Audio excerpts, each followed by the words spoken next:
Hi, welcome back to the channel. I'm really glad you're here today because if you've been feeling low lately, unmotivated, confused, a bit more emotional than usual, or just not like yourself, you're not alone and there is nothing wrong with you. Actually, what you're feeling is incredibly human. Let's just sit with that for a second. This season, in so many ways, is heavier than usual. Not just because of the weather or the shorter days, but because of what's happening in the world right now and what's happening in your own life. And today, I want to help you understand why you're feeling this way and how to gently find your way back to hope. So take a breath. You're safe here. Let's talk. Sometimes people think sadness or heaviness comes out of nowhere. Like one random day, everything just feels off. But in reality, emotional dips don't come from nowhere. They usually come from accumulation. Little things stacked on top of each other until eventually your mind and body say, hey, this is too much, slow down. And lately, a lot of us have been carrying more than we even realize. Think about it. The world feels uncertain. Every time you open your phone, something stressful is happening. Rising costs, global conflicts, layoffs, AI making people feel insecure about their jobs, companies freezing hiring, markets dipping. And all of that creates a background frequency of stress. It's like emotional noise you don't even notice until suddenly you do. And then there's your personal life. Maybe you didn't hit the goals you set for the year. Maybe you feel behind compared to everyone else. Maybe you're exhausted because you've been trying so hard for so long without getting the results you hoped for. And then, of course, the season changes. The days get darker, the weather gets colder, routines shift, and your energy naturally dips. It's like everything in your environment suddenly says, slow down, but your life still demands you to speed up. No wonder you feel tired. No wonder you feel down. It's not because you're weak, it's because you're human. And honestly, this down season you're experiencing, it's not a character flaw, it's a signal, a message from your mind and body telling you that something needs attention, not judgment. Let's talk about that. One big thing people don't realize is that feeling down isn't always emotional. Sometimes it's biological. Less sunlight affects your serotonin. More time indoors affects your dopamine. Less movement affects your energy. More stress affects your nervous system. Your body actually changes with the season, but nobody ever teaches you how to adapt emotionally. And on top of that, we're living in a time where everyone is supposed to be performing all the time.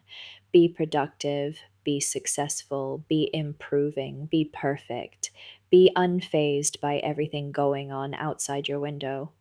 But the truth is, humans were never designed for endless pressure.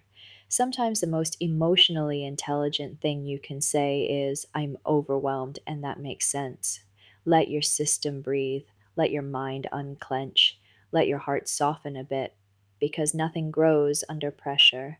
Not motivation, not hope, not clarity.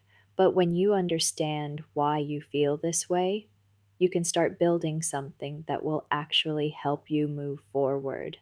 And that's what I want to help you with next. Not some 10 steps to happiness nonsense, but real practical ways to feel hopeful again.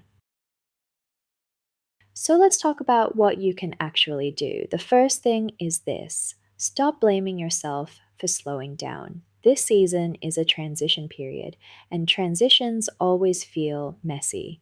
Your brain doesn't like uncertainty. It interprets it as danger, even when you're not actually in danger. So, if you're struggling right now, it's not because you lost your discipline or got lazy or fell behind. It's because your brain is adjusting. Give it time, give yourself compassion. Just like nature has seasons, so do you. You're not supposed to bloom all year long. The second thing is get really honest about what's draining you.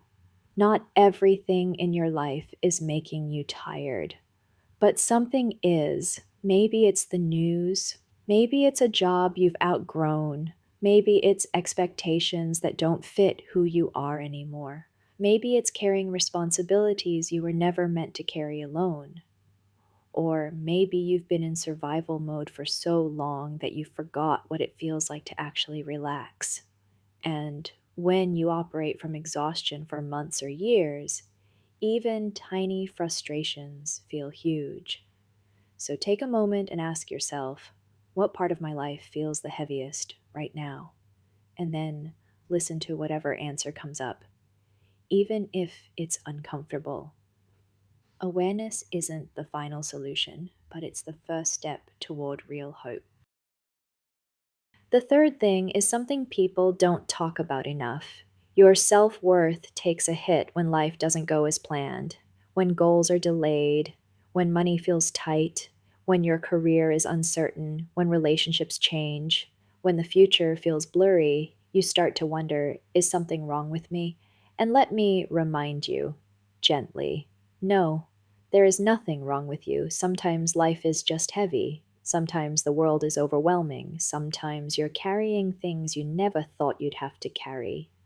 Your worth is not measured by how fast you can bounce back. It's measured by the fact that you're still trying. And that counts for more than you know. Now let's talk about something that actually helps you move forward: restoring hope. Not in a cheesy, motivational way, but in a grounded, realistic way. Here are 5 gentle but powerful ways to rebuild hope. Ways that actually work in the real world, especially during tough seasons. I'll speak to you like a friend here. The first one: shrink your world temporarily. When everything feels overwhelming, don't try to solve your entire life. Just focus on one day or even 1 hour. What would make today feel 2% better? Not perfect, just a little more manageable. A shower, a walk, a clean corner of your room, a warm drink, a small task. Hope grows from small wins, not massive breakthroughs. 2% better every day changes your entire trajectory. The second one: rebuild structure lightly. You don't need extreme routines, you just need rhythm. Wake up around the same time. Get sunlight within an hour if you can. Move your body a little. Eat real food. Talk to at least one person. Limit doom scrolling. You don't have to do these perfectly, just consistently. Your brain thrives on predictability, especially when everything else feels unpredictable. Routines are not discipline, they're emotional safety. The third one: reconnect with something meaningful, not passions, not goals, not productivity, something meaningful, something that reminds you you're human. Journaling, faith, nature, learning something new, helping someone else, connecting with someone who supports you. Meaning is the antidote to emotional numbness. When you lose meaning, everything feels heavier. When you rebuild it, you rise again. The fourth one: give yourself something to look forward to. It can be small: a coffee date, a solo movie night, a weekend plan, a new hobby, a trip later in the year, a goal you actually want, not one you feel pressured to pursue. You'd be surprised how powerful anticipation is for your mental health. Hope lives in the future, so create a future event your mind can reach toward. And the fifth one: redefine what success looks like in this season. Not for your whole life, not forever, just right now. Maybe success this season is healing, or resting, or stabilizing, or rebuilding your confidence, or taking care of your mental health, or simply getting through the day without being too hard on yourself. You are not falling behind, you are adapting to the season you're in, and that takes courage. I want you to remember something: this heavy season will not last forever. You've survived every difficult moment in your life so far, and you're going to get through this one too. One day soon, you'll look back and realize you were never broken. You were just tired. You were just overwhelmed. You were just in a season of transition.